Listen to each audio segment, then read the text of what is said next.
దాకా. కానీ ఇదంతా వెనక్కి వెళ్ళిపోయింది అన్నమాట. సముద్రం ఇప్పుడు వెళ్ళిపోయి మొత్తం దారి వచ్చింది.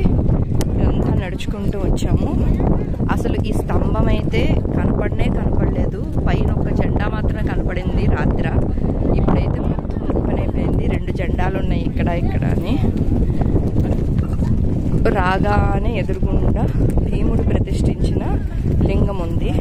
ఈ స్థల పురాణం ఏంటంటే, కురుక్షేత్రం మొత్తం అయిపోయిన తర్వాత 5 పాండవులు వచ్చి మేము చాలా పాపాలు చేశామని అంటే కృష్ణుడు ఇక్కడ లింగ ప్రతిష్ఠన చేయమని చెప్పారు. ఈ ప్లేస్ చూపించింది కూడా మహాదేవుడికి పూజించమంటే ఒక నల్ల నంది ప్రత్యక్షం అవుతుంది వాళ్ళకి.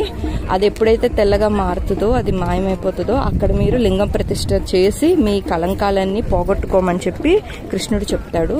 అది ఈ ప్లేస్ దాకా వచ్చి మాయమైపోతుంది అనమాట. అప్పుడు ఇక్కడ 5 తపస్సు చేసి లింగాలు ప్రతిష్ఠించి అప్పుడు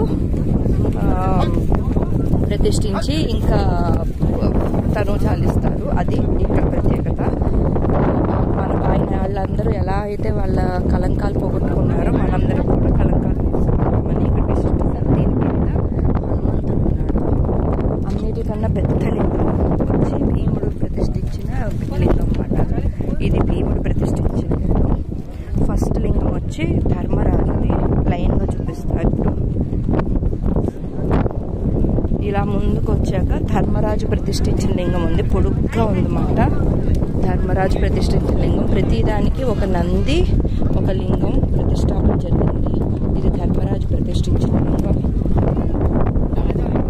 రెండవది అర్జునుడు ప్రతిష్ఠించిన లింగం. ఇది అర్జునుడు ప్రతిష్ఠించాడు లింగం వచ్చి. మూడో లింగం వచ్చి భీముడు ప్రతిష్ఠించాడు. ఇది చుట్టూ 4 తొట్టులు ఉన్నాయి. అందులో నీళ్లు ఉన్నాయి. దాంతో శివుడికి అర్చించవచ్చు. ఇది భీముడు ప్రతిష్ఠించిన లింగం. తర్వాత నకులుడు, సహదేవుడు ప్రతిష్ఠించిన లింగాలు.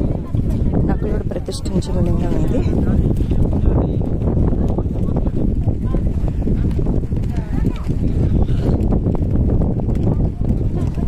లాస్ట్ వచ్చి ఇక్కడ అమ్మ అభిషేకం చేసేసుకుంటుంది.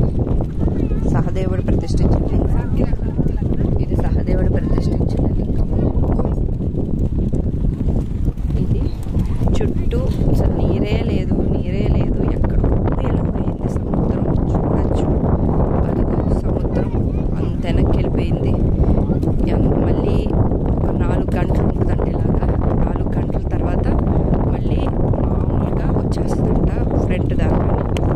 మొత్తం సముద్రం ఇక్కడ చేయడానికి